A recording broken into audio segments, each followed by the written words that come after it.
Adolf Hitler is history's most reviled and perhaps even its most influential figure. He was, more than anyone else, the architect of the Second World War, a conflict that changed the world forever. He has been the subject of more books, films, and documentaries than any other individual living or dead. However, despite this intense and enduring interest, there is still a great deal about Hitler that we don't know for sure. In the video today, we're looking at the 10 most debated theories about the life and the death of Adolf Hitler.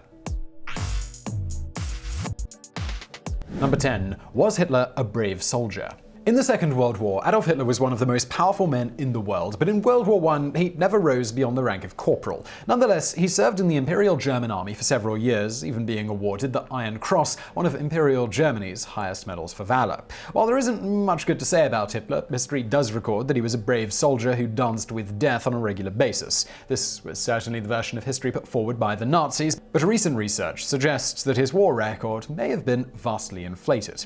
Dr. Thomas Wever of Aberdeen University tracked down every diary entry and letter that he could find written to the men who had served in Hitler's regiment. They revealed that Hitler may not, as previously believed, have served as a regimental runner, a dangerous job that would have seen him delivering messages to the front lines under heavy fire. It seems that he had instead been employed to deliver messages between company headquarters. This would have placed him several miles behind the front lines. Weber argues that Hitler's medals for bravery were awarded simply because his job brought him into contact with the officers who issued the medals, rather than for any specific act of heroism.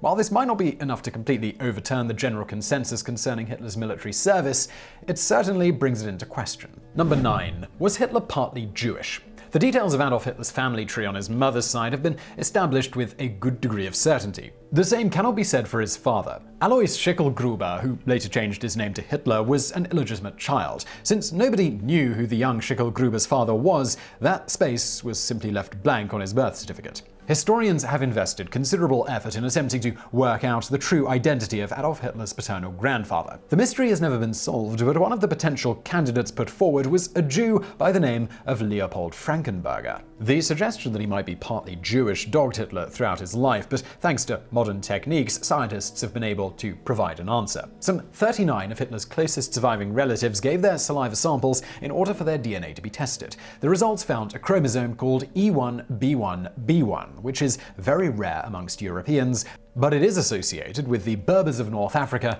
and Jewish people. This suggests that Hitler might well have been related to the very people that he despised. Number 8. Did Hitler murder his niece? Gaily Rauber was said to be a beautiful young woman. Adolf Hitler apparently agreed, and in 1929 the pair became entwined in a love affair. This was despite the fact that Hitler was 19 years her senior and also her half-uncle. Hitler was by all accounts utterly besotted, and Gaily accompanied him everywhere. For a time it appears that Hitler's infatuation was reciprocated, but the future Führer's obsession soon became suffocating. He refused to let Gaily leave his side, and he became enraged if she dared to speak to another man. The couple shared an apartment in Munich, and neighbors reported that on the evening of September 18, 1931, a huge row erupted between Hitler and his niece.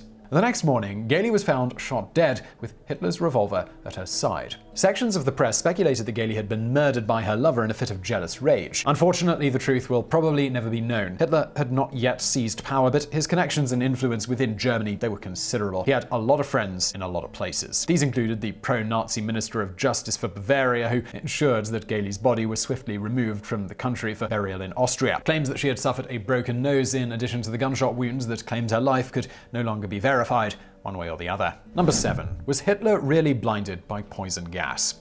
On November 11th, 1918, the slaughter of World War I finally came to an end as the armistice came into effect. For the vast majority of soldiers on either side, the overriding emotion was relief that they'd simply survived. But that was not the case for Adolf Hitler. Having been caught in a poison gas attack some weeks earlier, he had been temporarily blinded and was undergoing treatment in a field hospital. When news reached him of what amounted to Germany's capitulation, he fell to his knees and broke down in tears. At least, that's the story that Hitler always told, and despite him being one of history's most prolific liars, it went unchallenged for almost a century. In 2011, the historian Thomas Weber decided to take a closer look into Hitler's claims. Hitler's Great War medical records had long since been lost or destroyed. However, a renowned German neurosurgeon named Ottfried Forster claimed to have seen them. Weber found letters that Forster had written to his American colleagues during the 1930s. According to Forster, Hitler had been hospitalized due to hysterical blindness and not poison gas. If this is accurate, then it would not be at all surprising that Hitler invented a different narrative to portray himself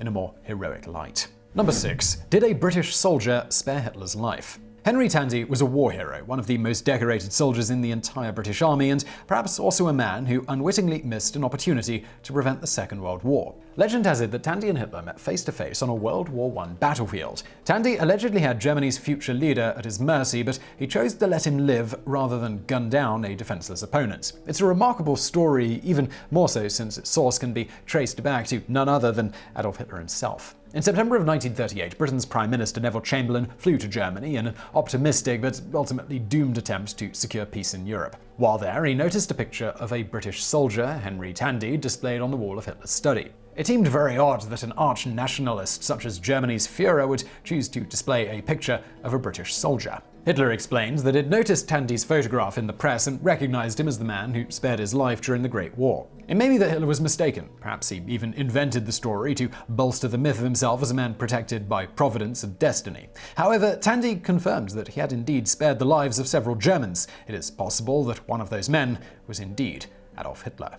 Number 5. Was Hitler a weak dictator? At the height of his power, Adolf Hitler presided over a vast empire that spanned almost all of continental Europe and a sizable chunk of North Africa. The conventional image of Hitler is him as this overlord in the center of this vast web, making all of the important decisions and pulling all of the strings. Some historians, most notably Hans Mommsen, have argued that this picture credits Hitler with far more control than he ever actually wielded. Advocates of the weak dictator theory accept that Hitler was the most powerful man in the Reich, but they argue that he was either unwilling or unable to exercise the kind of direct control over his subordinates that people like Joseph Stalin did. Rather than Hitler dictating his decisions from above, many policies were implemented from below, as his henchmen such as Himmler and Martin Bormann fought turf wars amongst themselves and attempted to dream up schemes to please the Führer. On this reading, Hitler never really had a grand plan. He was instead buffeted around by the forces of history and the chaotic nature of the brutal party apparatus that he had created.